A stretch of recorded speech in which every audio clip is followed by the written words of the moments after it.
हिंदी व्याकरण सीरीज में आप सबका बहुत बहुत स्वागत है।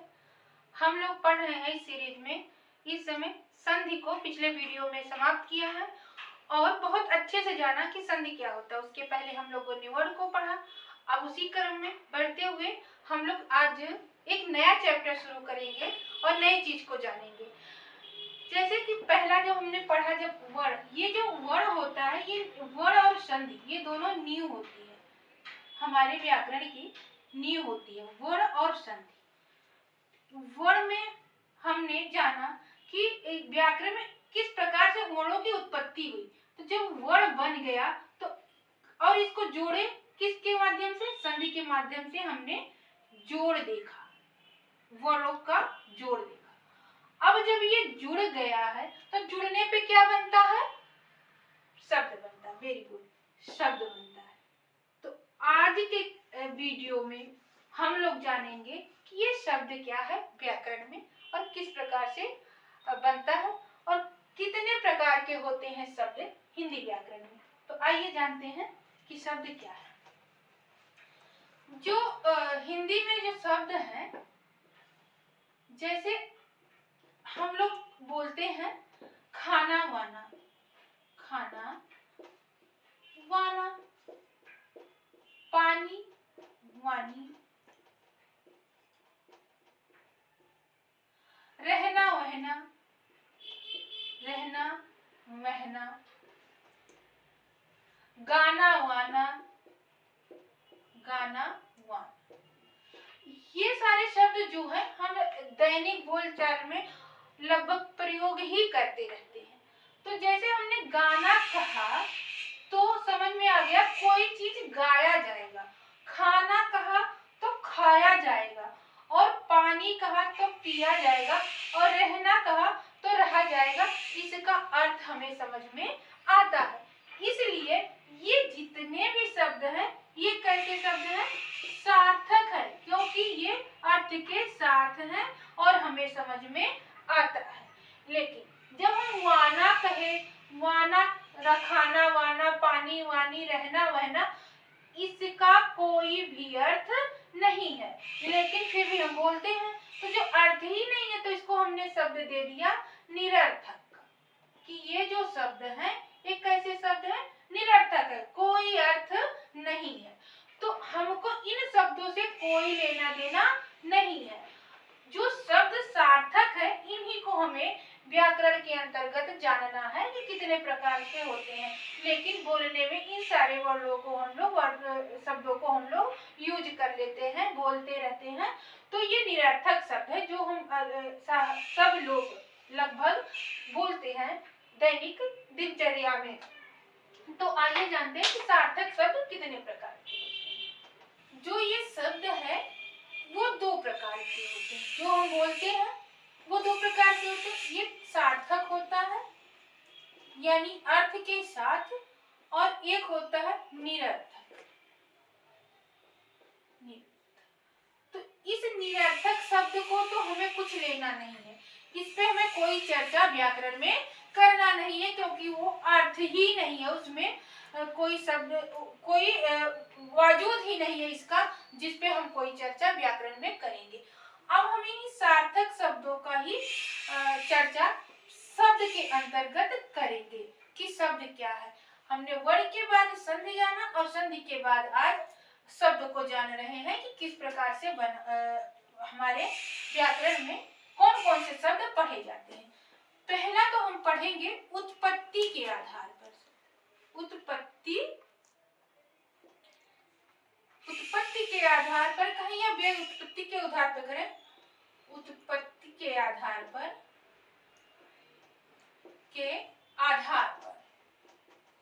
ये उत्पत्ति के आधार पे जो शब्द हैं वो कितने होंगे, इसी के अंतर्गत हम लोग पढ़ेंगे तत्सम शब्द को, इसी के अंतर्गत हम लोग पढ़ेंगे तद्भव शब्द को, और इसी में पढ़ेंगे विदेशज शब्द को, इसी में पढ़ेंगे हम देशज शब्द को, और एक अलग से पढ़ेंगे हम लोग संकर शब्द को। इसी के अंतर्गत हम लोग संकर शब्द भी पढ़ेंगे। तो तत्सम देशज और विदेशज जो शब्द हैं, इन चारों को, तो ये चार प्रकार, उत्पत्ति के आधार पर शब्द कितने प्रकार के होते हैं? चार। इनको पढ़ेंगे और एक अलग से पढ़ेंगे इसको, पांचवा संकर शब्द को। उसके बाद दूसरा हम पढ़ेंगे जो शब्द है रचना बनावट के आधार पर, रचना कहें या कहें बनावट के आधार पर,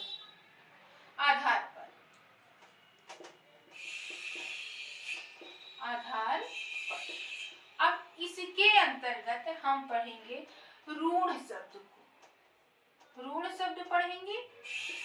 इसी के अंतर्गत हम पढ़ेंगे यौगिक शब्द को, इसी के अंतर्गत हम पढ़ेंगे योग ऋण शब्द को, और तीसरा पढ़ेंगे हम लोग शक्ति के आधार पर, शक्ति के आधार पर, अब शक्ति के आधार पर शब्द कितने प्रकार के होते हैं? पहला तो होता है इसमें अभिधा शब्द से, अभिधा शब्द शक्ति। दूसरा होगा लक्षणा शब्द शक्ति। तीसरा होगा व्यंजना शब्द शक्ति। इन सब को पढ़ेंगे और इन सब के भी बहुत कई सारे भेद होते हैं, उनको भी जानेंगे। फिर हम पढ़ेंगे विकार के आधार पर, विकार के आधार पर शब्द, आधार पर शब्द। तो जो ये विकार के आधार पर शब्द होते हैं वो एक तो विकारी शब्द होते हैं और एक होता है अविकारी शब्द। विकारी शब्द और अविकारी शब्द। तो जो ये विकारी शब्द हैं इसके अंतर्गत तो हम पढ़ेंगे संज्ञा को पढ़ेंगे और सर्वनाम को पढ़ेंगे, फिर पढ़ेंगे विशेषण को और पढ़ेंगे क्रिया। और जो ये अविकारी शब्द है इसके अंतर्गत हम लोग पढ़ेंगे, पहला तो पढ़ेंगे क्रिया विशेषण को, क्रिया विशेषण पढ़ेंगे। दूसरा पढ़ेंगे संबंध बोध, संबंध बोध अविकारी शब्द को। और तीसरा पढ़ेंगे समुच्चय बोध, समुच्चय बोध अविकारी शब्द को। और चौथा पढ़ेंगे विस्मयादि विकारी शब्द को पढ़ेंगे। और फिर और जो पढ़ेंगे, पहला तो इस उत्पत्ति के आधार पढ़ेंगे, दूसरा पढ़ेंगे रचना बनावट के आधार पे, तीसरा पढ़ेंगे शक्ति के आधार पर और चौथा पढ़ेंगे विकार के आधार पर शब्द के भेद। फिर पांचवा हम पढ़ेंगे अर्थ के आधार पर,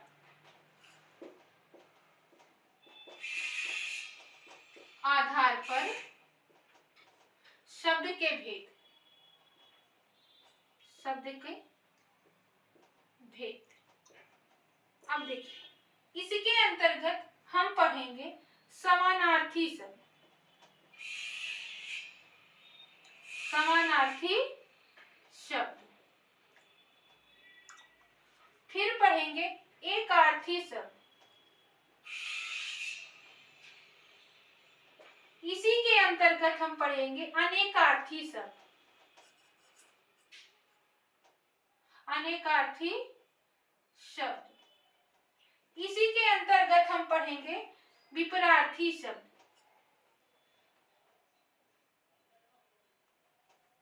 विपरार्थी शब्द के पढ़ेंगे।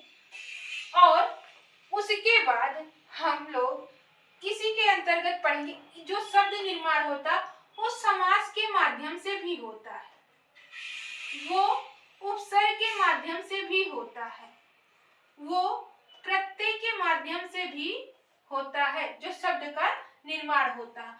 और इन सब को जानने के लिए हमको जानना होता है लिंग को, हमको जानना होता है वचन को, हमको जानना होता है कारक को।